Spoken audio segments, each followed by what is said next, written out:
We will talk now about sprint. It's probably the easiest thing in the game. It's very simple. You have your player here. You want to move him on the playground. You will roll dice. Number you roll is number hexagons that he can move. In this case is 3. 1, 2, 3. You can check if he have any modification on sprint. For example, attacker have something like this. So +3 on sprint, so you will need to check the ball dice. If it's 1, 2, 3, you can use that 3 on his movement. So, for example, we are sprinting with attacker. We are here. Ball dice is 1. You will roll your sprint. It's a 4. So you can move 1, 2, 3, 4. Ball is with you, okay? And you can add the +3 from your skill, because ball dice is 1, that's his stronger foot. So you will just 1, 2, 3. Important thing, for example, if you are here, ball dice is 1, it's your stronger foot, you can add the +3. But you can't use just that 3 point from his card. You must roll dice for sprint. Numbers about sprint are numbers you rolled, is numbers how hexagons you can move, but on number 1 you can choose between moving for 1 hexagon or 7 hexagons. That's important, so it's not the worst roll. Basically you have 2 options when you roll 1, move only for 1 or 7, 1, 2, 3, 4, 5, 6, 7. Okay. When you're sprinting without ball, you can spend movements how you wish. For example, 1, 2, 3, 4, 5, 6, 7, and you spend your movements. But when you're moving with the ball, for example, you start from here, you have 7 on your sprint. 1, 2, 3 moment where you collect ball. You can go in any direction you want. For example, you're running from attack to collect that ball. 1, 2, 3, you can turn around and start sprinting back. 4, 5, 6, 7. Important thing, when you start sprinting with the ball, every next move you make must be adjacent. Your 2 hexagons that are adjacent to your previous hexagon, you can't move there. So what does that mean? You move from this hexagon here, you can move in these 3 in front of you, but you can go this left and this right hexagon because they are adjacent to that where you previously left. So your next move could be, for example, in this direction, there. Now you have 3 hexagons that you can move because you were here, and 2 from that behind are this one and this one. You can't go there. So basically always you have 3 in front where you can move. What does that mean? You can go spending movements like this, it's forbidden, and you can't go with ball to movement there and go back. You have restriction movement with ball, that is important, not on the center. You have space to move, but when you are close to goal, for example, goalkeeper is here, and you are, for example, here, which is solid position to shoot, but you wanted to get a little bit closer. If you roll too high number, for example, you can spend it like this, 1, 2, 3, 4, 5, 6, 7, and you are in the best position. No, you must decide, should you even try to use sprint, just because if you roll too high number, for example 6 in this situation, then you must spend that around the goal, and you can't go 1, 2, 3, 4, 5, 6, right? You always have to move forward in this situation. Now you can go there in this situation. So basically if you're going to spend it around, you have to make a big circle. So that's why you will try to avoid using sprint. in this situation and try to shoot it, even it's a little bit harder than from X spot. We'll talk about that when we come to shooting later. So that's important with sprinting. Without ball you are free to move. With the ball you have restriction for all next movement must be away from previous hexagon and from those two that are adjacent to him. Okay, we will go real quick about short and long pass. So basically you have two options. You can pass ball perfectly or not. For example, your attacker is here, your midfielder is there, you want pass ball to him, you will calculate hexagons 1, 2, 3, 4. So you roll dice, you need 4 for perfect pass. So you roll 2. That's not perfect pass because ball will end 1, 2 here. You always draw a line between them and that's how you count hexagons. Why is that important? If you roll for 6 example, you can go like this 1, 2, 3, 4, 5, 6, so it's there. No, the line is like this, so you calculate 1, 2, 3, 4, 5, 6, because that's the line where the ball will go and it will be end up here because you roll 6 on your dice. But like before, you have, for example, reroll short pass, you will reroll it, you're aiming for 4, 1, 2, you always start calculating hexagon in front of the ball, not where the ball is. So in this case 1, 2, 3, 4, it's a 3, 1, 2, 3. Now you will check your modification. For example, you have +1 short pass on coach card, you will use that, put that token, and that gives you +1 on short pass, which means that now you send perfect ball to your teammate and he have full activation now. Okay, so what will happen if the ball is short for 1, for example 1, 2, 3, and you don't have this coach card? So one thing I forget to mention, when you pass ball from him to there, you reroll ball dice. Every time ball moves on the field, you will reroll ball dice, but if you move your player with the ball, you will not reroll ball dice. So it's a 6. It's now very important to you. Why?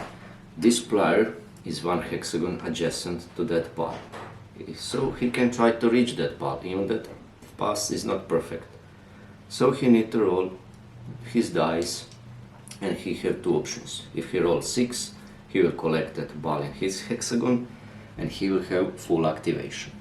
If he rolls 5, he will have only half activation, still ball will be with him, but in that case he can only move or pass. He can't shoot on the goal, even if he is in best position on the goal. If he rolls 6, he can shoot, he can pass, he can do whatever he wants. So you will roll dice, you will have 5 in this case, which means you have half activation and you reach that ball in your hexagon. Now you can sprint, pass the ball first or whatever you want. That's when you try to reach the ball. Same thing is from long pass. If the ball is hexagons near you, you have options to play with header or to reach ball, but we'll talk about that later. So, important thing in this situation can happen if you fail receiving the ball. For example, you roll 4. 4 is not a good number. So what will happen then? Now you will check where your player is facing. It's in this hexagon. His face is in this hexagon. You will count imaginary numbers around him for the clear direction and how far that ball is deflected. So you will roll first time for direction. It's a 1. Basically, first hexagon here where he is facing, it's a 1. So same hexagon. Let's see how far. It's again 1. Basically ball stays there. He failed, he didn't reach it, and it deflected only there. Let's do one more time for different numbers. So again, he failed to reach that ball. Rolling ball dice, we are counting 1, 2, 3, 4, 5. That is this direction. Let's see how far. 5 again. So we'll count 1, 2, 3, 4, 5, all over there. So the ball is deflected from his feet all over here. And you will end your movement there. So that is for short pass and quick receiving. We'll talk more about receiving later. Sorry, not receiving, about deflected ball. It could happen when you hit the post or goalkeeper, and there is different situation there. So let's just use one more time long pass to show you how it works. So it's same way. Use line that connect between your two players. Show numbers 1, 2, 3, 4, 5, 6, 7, 8, 9, 10, 11, 12, and so on. You roll your two dice. So you have 6 and 5. So you count again 1, 2, 3, 4, 5, 6. 1, 2, 3, 4, 5. Or here is better. Line is like this. Okay, it's important when you have defenders around to use line as much as correct you can. And now you send ball to him, but that was very bad long pass. You miss him from 1 to 3 hexagons. If the ball lands somewhere adjacent to him, for example, with too hard ball will land here, perfect will be in this hexagon, and here he can still try to reach it or leave it as it is. And that's it for long pass. If you roll, for example, 1, you can use 6 and 1, it's 7, or 7 from this and 6 from that, and you always must spend old if you don't have, for example, skill that tells you minus or plus numbers like this. So you can see -2, +3, so you'll adjust numbers on dice. Of course, higher level players have better skills in that, and it's easier to pass ball. For example, level 3 goalkeeper, when I was playing against AI, it was unbelievable how good skills he had. So every ball from his was almost perfect. And that's how you use long pass. You can even use it in 4 hexagon, 1, 2, 3. You can use it, but that's not too smart move. And you can use it to pass ball all over the playground. And that's it about long and short pass. We'll talk later about deflected ball. Receiving short or long pass is the same. So you re-roll ball dice when the ball moves in long pass. It's a 6, so it's harder to reach it. For example, if it's 4, you will reach it on 3, 4, and 5. Always number lower and higher the current number. In 6, it's a little bit harder because you will reach it only on 5 and 6. Roll dice, roll 4, fail. You will roll 4 deflected ball. Again, check where his player looking. He's looking there. 1, 2, 3, 4, 5, 6. So 5 is 1, 2, 3, 4, 5. It's here. He's standing there. Sorry. And now let's check how far. 4, 1, 2, 3, 4. Ball is deflected there. So that's important because there was a situation when you are last player in defense and ball is near your player. Sometimes you will choose not to receive that ball because if you made a mistake, it could deflect it behind you and you will leave your opponent in great position. So that is for long and short passing. We will mention again receiving the ball and deflecting the ball. And we will mention deflecting ball when it's near the goalkeeper, when you're shooting or when you're defending with goalkeeper. So like we all told you before, so when you pass ball to your teammate and that pass is short for 1 or too strong, so it's behind him, when the ball is adjacent to that player for 1 hex, if it's 2 hexagons, then this player can try to reach it. If it's in 1 hexagon from your player, you can try to reach it. You will check ball dice. 4, so you will reach it. 3, 4, 5. Use dice to reach it. 5 is good, but not perfect, so you have half activation for that player. If you play street rules, it's different. You have only full activation on 3, 4, and 5. It's definitely easier to play on the street. Same is for AI, but we will talk that when we explain cards for him. So that's good receiving. If you fail, for example 1, you have deflected ball. If you try to reach this ball, for example, it really doesn't important how you position your player during gameplay, but if he's like this and you have deflected ball because you failed to reach it, you count imaginary numbers from position where he is looking. In situation when you use miniature, you have this pointer in front, so it's easy to understand it. So again, 1, 2, 3, 4, 5, 6 direction of deflected ball. It's 5, so 1, 2, 3, 4, 5. So don't make a mistake and count every time from where the ball is. Ball could be here, but if he's facing toward that hexagon, you will count from there, not from there. So it's 1, 2, 3, 4, 5. And we check how far. It's 1, so it's only behind him. In situation where he failed, he can try to reach it again. But if you have player here, this player could try to reach it because he's now adjacent to one hexagon. If you have enemy player, for example, here, now both of you can try to reach it. You will roll dice, a little dice fight, and higher number have advantage to try to reach that ball. Same is with AI, but card will told you is AI going to reach it.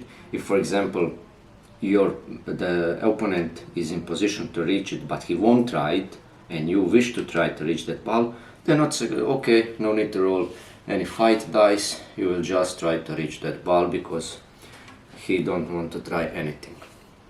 Okay, that's for reaching the ball and deflected ball if you fail. Let's move those players away.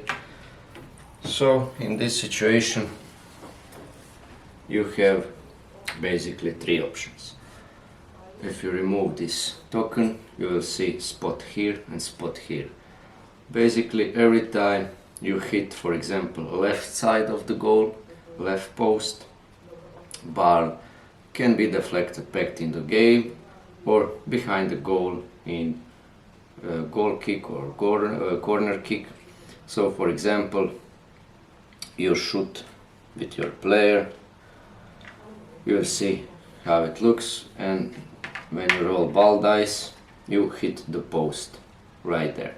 So again, you count imaginary number just like you do that earlier with your player. Always count clockwise, so it's 1, 2, 3, 4, 5 is inside of the goal, and 6, let's remove goalkeeper, 6 is in this direction. So this hexagon, you count always around him where this little spot is. So that's where basically where the goal comes, like this, right? I'll move it a little back so you can see. So those are hexagon that goes around him from that side, and those are that go around this side. So if you hit in this hexagon, 1 is this direction, 2 is this direction, 3 is that direction, 4 is that direction, 5 is that direction which is inside of the goal, and 6 is this direction. So first roll is 4, which is 1, 2, 3, 4, so the ball went out behind the goal. Let's do other roll. 6, 1, 2, 3, 4, 5, 6, it's this direction. Now you will roll it again to see how far. So it's only 1, which means it stays in goalkeeper place. If it's somewhere in X position, that's basically all goalkeeper ball. If there is nobody close enough to collect that ball, if you have player here, then again fight between those two who will have advantage to collect that ball, but goalkeeper never roll in this case for reach the ball, it's his ball.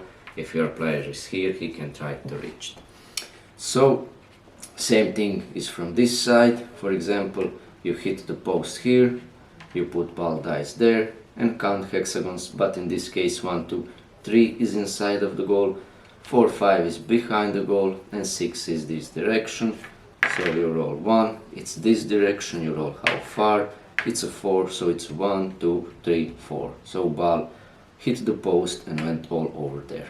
And when goalkeeper is on the middle here, when you're shooting on a goal and roll 6, you will see that soon behind of these numbers, which means you hit goalkeeper directly.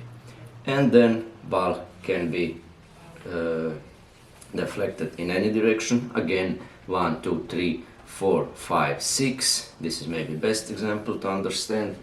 So 4 is behind the goalkeeper, so that means ball deflected from him inside of the goal. On 3 it hit the post, on 5 it hit the post, on 1, 2 and 6 it went back to the game. After, for example, is deflected on number 3. Now again you have deflected ball, roll numbers. If that is deflected behind the goal, because it's deflected from goalkeeper, it's corner kick for your team. So let's roll a few examples. For example, 4 is great. After you hit goalkeeper, 1, 2, 3, 4, basically ball deflected behind him inside of the goal, and that's where he can do anything. No skills can save him from that kind of the shot. Let's roll one more. So 1 is basically in front of him. Let's see how far. It's a 6, so it's 1, 2, 3, 4, 5, 6, all over there. You hit goalkeeper, ball deflected there. 1 again. Let's roll, for example, 3. You roll 3. Okay, that's this direction, so you will put ball there. Now again, roll roll your dice. 1, 2, 3, 4, 5, 6. 1 is basically in front of that post from goalkeeper, hit there, goes there. Let's see how far. It's a 1, it stays there, that's his ball. You will see when the shoot is good inside of the goal, where goalkeeper can defend it. Those are situations where the corner kick can happen after the shoot. So basically it's all about deflected ball. That's important when it's near the goal. Those are direction and how it's deflected. When you play on street playground, it's a little bit different because ball can go behind the goal, so it's always or deflected inside of the goal or back to the game. In mostly case we just deflect from the wall. We will cover that in short overview of street game because it's really not that hard.